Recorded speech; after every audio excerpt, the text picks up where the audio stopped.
Well, if you've been following along very long, you know I'm in the process of rebuilding 2 Yellowstone Park stagecoaches. They are not for Yellowstone Park, they're my own personal collection. But lately I have been spending quite a little bit of time on this 11 passenger, putting the side panels on and the protection for their luggage on the rear panel.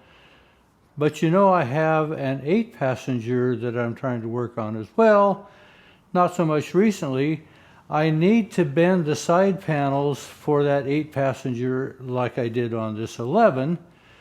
But we have been really hot here in Montana. We have been upper 90s to low 100s for quite a while.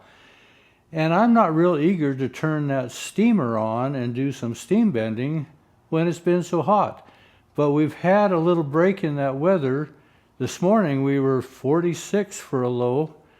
And I'm going to take this little window of opportunity and get these bent for that 8 passenger, because in a couple days we're back up to 100 again. So on this 8 passenger you can see it's quite a little ways behind that 11 passenger. No body panels, no rear panels, no trim work. So let's get this caught up a little closer. At least the steam bending part, it'll set for a week or 2 before I get them put on. But let's get them bent anyway. I have picked up 2 poplar boards. They are almost 1 inch thick. This top one is 15.5 inches wide and the bottom one is 14.5. I like to cut these at 14. And then I have to plane these all the way down to 3/8. Now, if I had a bandsaw that I could re-saw these, I could do that and save a lot of material. But in essence, I have to throw half of this wood away or more in the form of sawdust.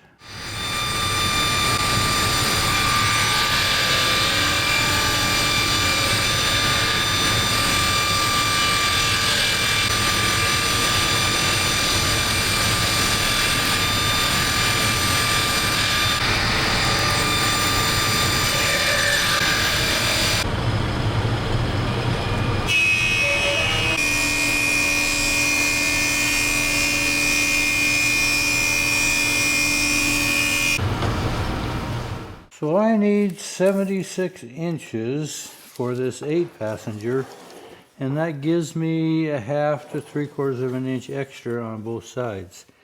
So I cut this a little extra long because this is the sawn edge and there's a few little cracks that happens when logs are cut and they dry a little bit. So I allowed some room to get rid of that. This is my pattern that I used for my 11 passenger. You can see I've got 11 passenger marked out here. And back here I have 8 passenger, and this would be the front of my 8 passenger side panel. So I'm going to kind of line that up with my 76 inch mark. I'm a little extra deep here. I cut my main board at 14, my pattern is 14.5, but I'd like the bottom to kind of line up. And I have this marked as the rear, and since this was initially cut out of an 8-foot long pattern, I'm just going to extend this up in here somewhere.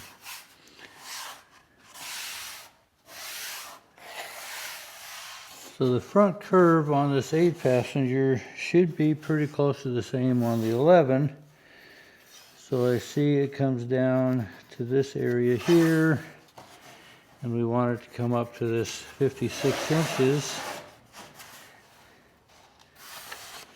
So I'm going to line my pattern up kind of about in here where we're going to take off about in that spot there.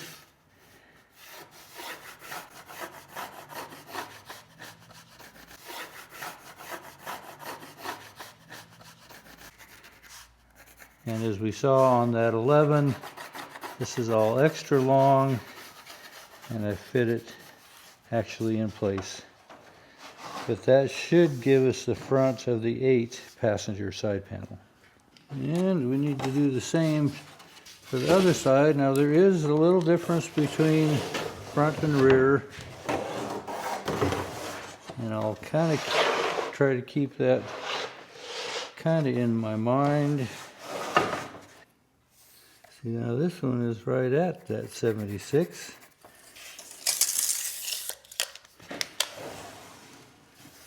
Must have been a little cleaner up here. Fit in our rear curve. I could scoot that back just a little bit. Doesn't look like it, huh? Looks like maybe that'll be better. And like so.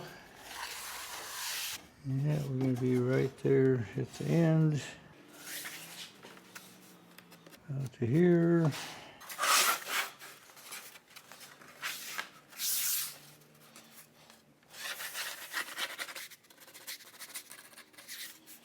Somewhere in there.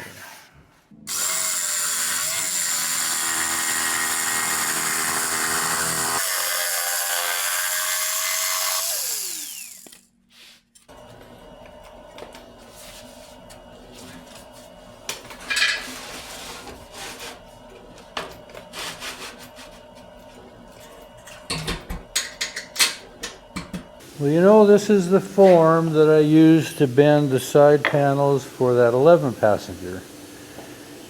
I need to do it for the 8, and I didn't want to build 2 of these forms, so I actually made it to where it is interchangeable. This center section here is removable, and I can bring the 2 ends together, and it'll be the right size for that 8 passenger. So I've just got some torque screws in here, and I'll take this center out and collapse it up. So I've got that steamer going in the background, so you can hear that noise. Get rid of that clutch. Big old screws. So I've got this one overlapping, and I need to take this one out. So I've got this just sitting kind of precariously on my sawhorses. Hopefully I don't drop it off of here.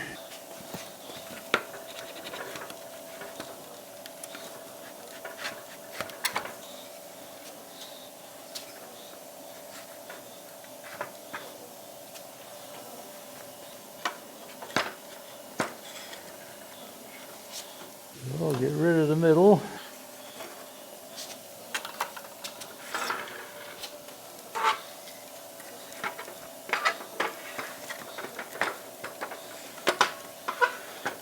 That should give me the size for my 8 passengers.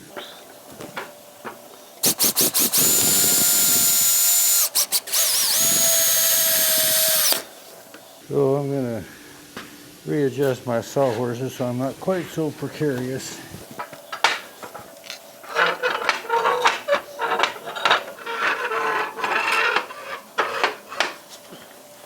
A little more stable there, and that should work for my 8.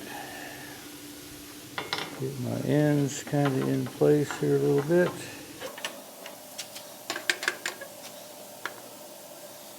Hopefully that'll work. You know, in my evolution, if that's fair to say, of the steaming process, this upper tank here, it's 16 inches across, but initially it was 16 feet long. And I actually had this outside the shop where I set those borax tires, if you remember. And I had a wood-fired stove with a water tank on top, and that was my boiler. And it worked really well, but it was kind of weather constrained, so to speak. So anyway, I have to take a lot of clamps to get that kind of sealed up a little bit.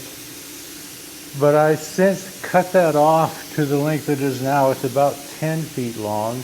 And I use it primarily just for these Stagecoach side body panels. Everything else I do in this tank here. So when I'm not using this upper tank, I can close this valve off, and then it just heats this tank by itself. So right now I don't have anything in this lower tank.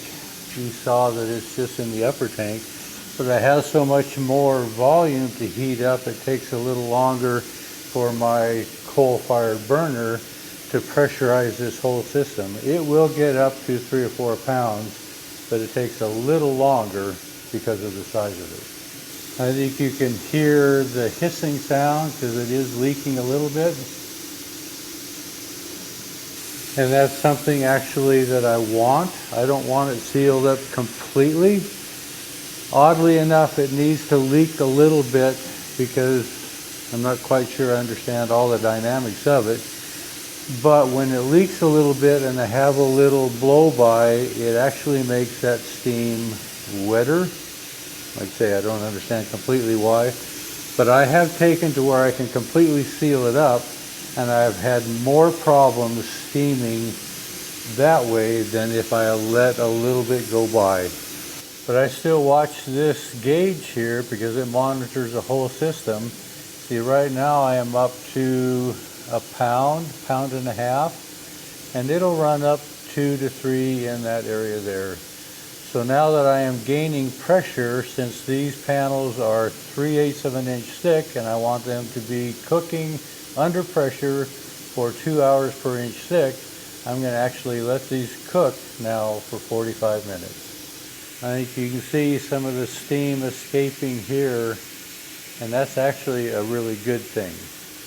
On my bottom tank, it's 10 by 10, 1/4 inch, and this is a really heavy plate, and I have a rubber mat inside that seals the whole thing, so I just use this as my clamp, and you can see by the bow in this rod just how much pressure this exerts on it.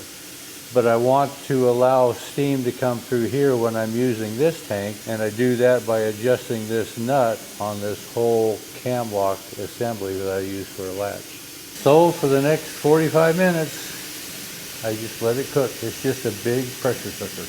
Well, now I've got about 45 minutes to wait for that steamer to cook. So I haven't taken you across the street to the museum and the store for a while. It's constantly changing.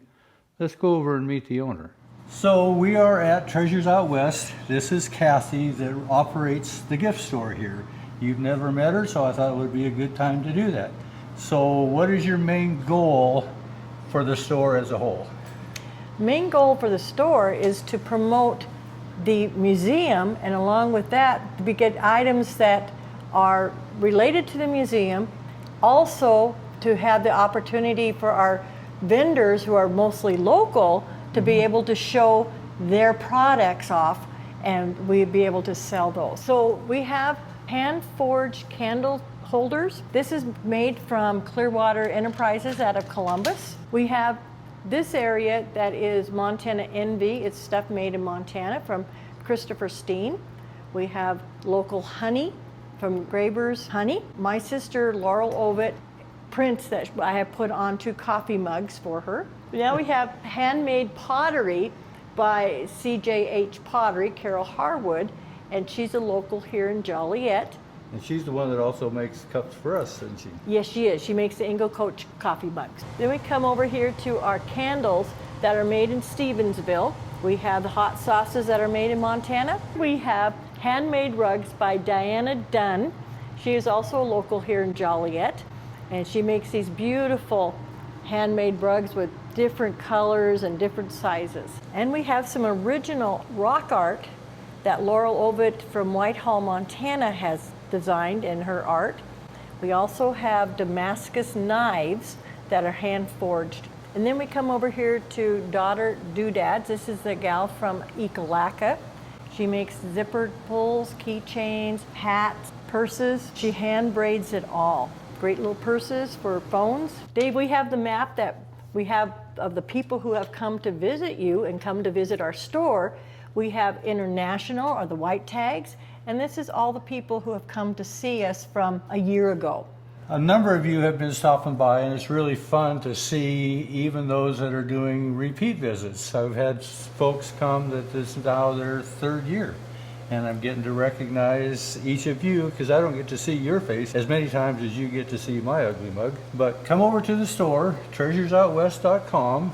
You can go online and see a lot of this stuff. There's probably more in this store than is actually online, but Kathy is constantly adding stuff. So I do want to say a special thanks for all of you that take time on your travels and your vacation to stop by. You think it's interrupting, and I appreciate you being conservative with your time, because you know I do have a lot of things to do, but I really do enjoy, and I do mean this, I really do enjoy visiting and hearing where you're from and what you've done. You're sharing your life with me as much as I share my life with you. So I do appreciate that, and I say thank you. It's been enough time now. I think I can go back and get these boards bent. Well, we've been going about 45 minutes, so I think we're about ready to go. Can you hear that whistling from the blow-by on my seal? I've been right at 2.5, almost 3 pounds all this time, so that's been working well. So I'll release all my clamps and see how this goes. One of those nerve-wracking times again.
might just sneak by one more time. Everything looks like it's going to work. I didn't hear any cracks or pops. It can just sit here for a week or so, and we'll see how it goes. These are my cut-off corners. I'll save these because these sometimes work for the reinforcement of those cutout sections. This morning we were 47 degrees. Let me see what we are now. Really have a pretty pleasant breeze coming through the front. It says we're 71. It's supposed to be headed up to 90, so we are about 10 o'clock this morning. I wanted to do it while it was cool. Got a nice breeze. I think it was just good timing.